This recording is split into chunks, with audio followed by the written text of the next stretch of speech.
her ex-husband. She made him the bad guy. The divorce would have never even been out if he didn't file the motion to use our full and legal name. Then she had to go and she had to get new energy. What was she calling him? Her apple pies? Have you seen my apple pies? Did you see my apple pie? Oh my God, you did a love scene with Leonardo DiCaprio. How was it shooting those scenes with Leo? It was just... The internet didn't just react, it froze. Because what Jaguar Wright just claimed flipped an entire narrative on its head. According to her, this wasn't a coincidence. It wasn't chaos, and it definitely wasn't random.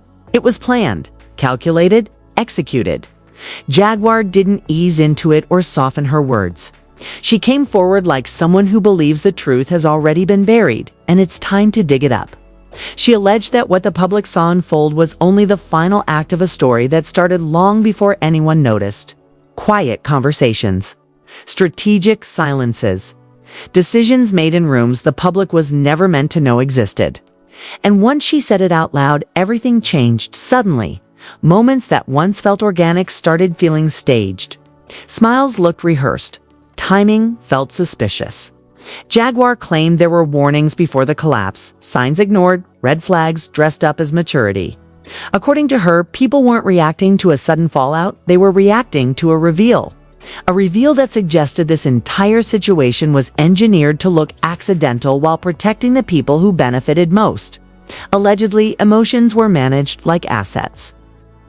Relationships treated like narratives, and the truth treated like a liability. Social media erupted instantly.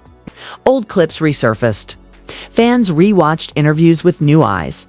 And the more people looked back, the less the official story made sense. Jaguar didn't promise receipts. She promised awareness. Shout out to Tiana Taylor. Her contract is up. Her and Aaron, I almost called him Hernandez. That's Stephon Diggs, my bad. That's not Stephon Diggs, is Aaron Hernandez, okay? Aaron Pierre, okay? What's that song? Mufasa? What's that song? Mufasa? Yeah, that's Mufasa. Mufasa. Yes. She didn't accuse, she connected dots. And once those dots lined up, one chilling question took over the conversation. If this wasn't random, then what else have we been lied to about? Because if Jaguar is right, this isn't just drama. It's exposure. And once exposure begins, there's no controlling what comes next. The moment Jaguar Wright opened her mouth, the temperature online shifted. This wasn't framed as gossip, and it definitely wasn't delivered like a casual opinion. According to her, what the public witnessed wasn't a sudden implosion or an unfortunate coincidence. It was the final domino in a chain that had been carefully lined up long before anyone was paying attention. She claimed there were conversations behind closed doors, decisions made quietly, and emotional compromises agreed to long before the narrative ever reached the public. And once that idea hit the timeline, everything people thought they understood began to feel unstable. Jaguar alleged that the biggest lie wasn't what happened, but how it was presented. According to her, the story was designed to look messy, spontaneous, and unfortunate, because chaos distracts from intent. She suggested that while the public was busy debating feelings and sides, the real focus behind the scenes was protection. Protection of image. Protection of future opportunities. Protection of the people with the most to lose. Allegedly, this wasn't about love falling apart. It was about a plan reaching its expiration date. As clips of her comments spread, fans began doing what they always do when doubt enters the room. They rewound. They replayed. They scrutinized moments that once felt harmless. A pause that felt too long. A smile that never reached the eyes. A quote that sounded rehearsed instead of heartfelt. Jaguar claimed that none of it was accidental. She implied that emotions had been carefully rationed, splayed only when necessary, and withheld when they became inconvenient. According to her, vulnerability was allowed only as long as it served the narrative. Then came the alleged leaks. Not screenshots, not official confirmations, but whispers that carried too much detail to ignore. Jaguar suggested there were voice notes where frustration slipped through polished language. Conversations about optics instead of honesty. discussions about timing instead of truth. She claimed that disagreements weren't about feelings, but about control, about who would look stable, who would look mature, and who would absorb the public's judgment when everything inevitably fell apart. And according to her, that burden was never shared equally. Online, the reaction split sharply. Some dismissed her claims as attention-seeking. Others argued she was saying out loud what many had suspected but were afraid to voice. Twitter threads multiplied overnight, breaking down timelines, comparing interviews, highlighting inconsistencies that suddenly felt impossible to explain away. Jaguar didn't accuse anyone directly. She did something more dangerous. She framed a system.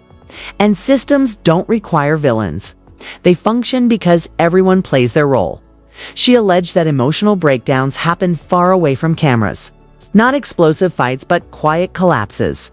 The kind where people realize they've been living inside a version of events that no longer feels real. According to Jaguar, the pressure to maintain appearances was relentless. Every public moment had to be measured. Every reaction calculated. And the longer the performance continued, the harder it became to tell where reality ended and the narrative began. The silence from those involved only added fuel. No denials, no clarifications, just distance. Jaguar claimed that silence wasn't accidental either. In her view, silence was strategy. Let the story cool. Let speculation exhaust itself. Let the audience move on without ever demanding real answers. But instead of cooling, the story hardened. Fans didn't move on. They dug deeper. And with every unanswered question, trust eroded further. Jaguar suggested that what unsettled people most wasn't the idea of a breakup, but the implication that belief itself had been manipulated. That emotions were encouraged, even cultivated, because engagement mattered. According to her, the audience wasn't just watching a story, they were part of it. Their investment gave the narrative value. Their belief gave it power. And once that belief was no longer needed, the illusion could quietly dissolve.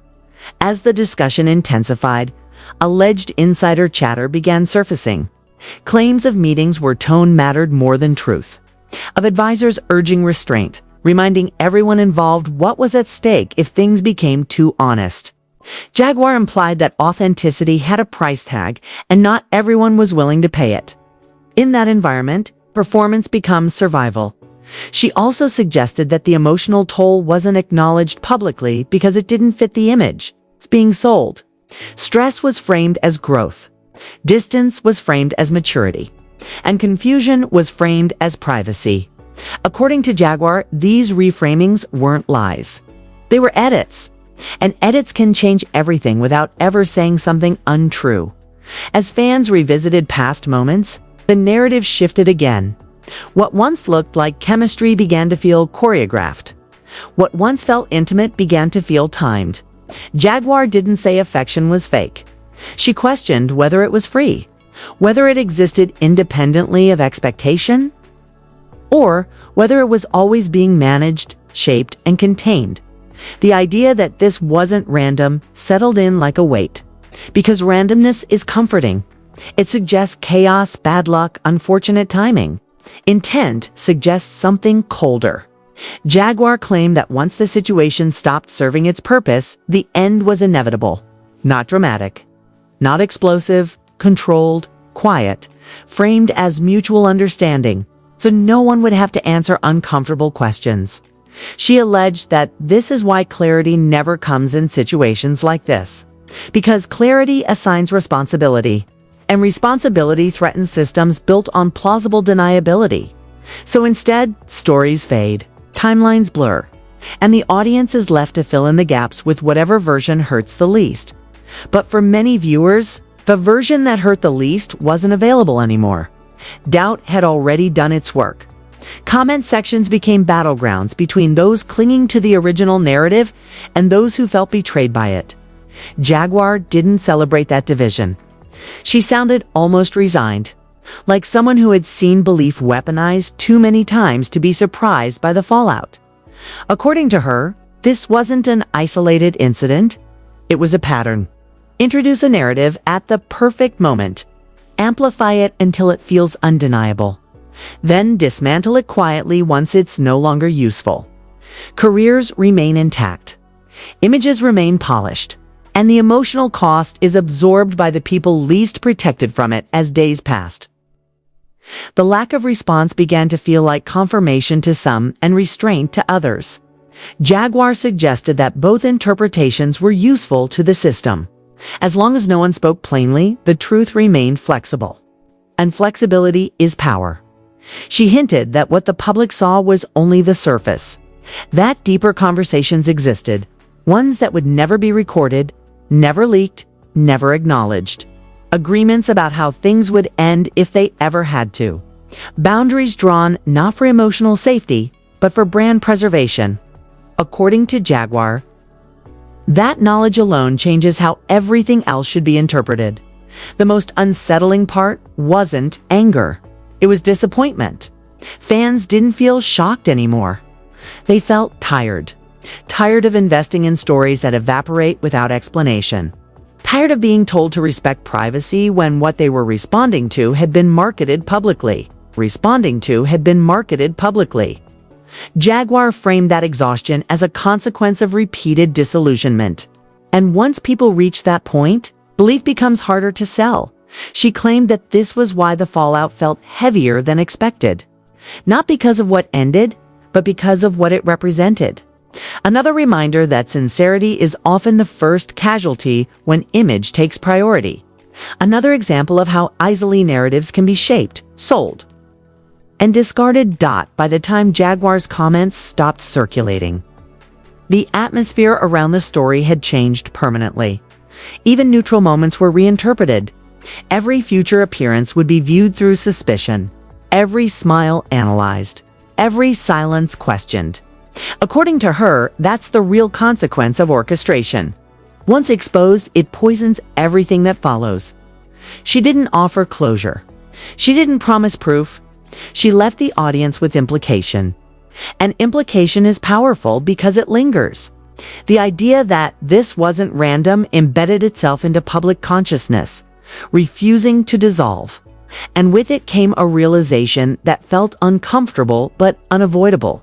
That what people mourned wasn't just a relationship. It was the belief that what they were watching had been real. Jaguar's final tone wasn't triumphant. It was reflective, almost weary. Like someone who had watched the same cycle repeat with different faces and different timelines. She implied that this story would eventually fade, replaced by another just as polished, just as emotionally engaging, and the audience would be invited to believe again. The question she left hanging wasn't about blame. It was about awareness, about whether people would continue consuming narratives without questioning who benefits from them. Because once you accept that not everything is random, you start seeing intention everywhere. And intention changes everything. What remains now is uncertainty. No confirmations, no denials. Just a lingering sense that something fundamental shifted. That the story, whatever its truth, can never be seen the same way again. This wasn't an ending. It was an exposure. And exposures don't resolve neatly. They echo.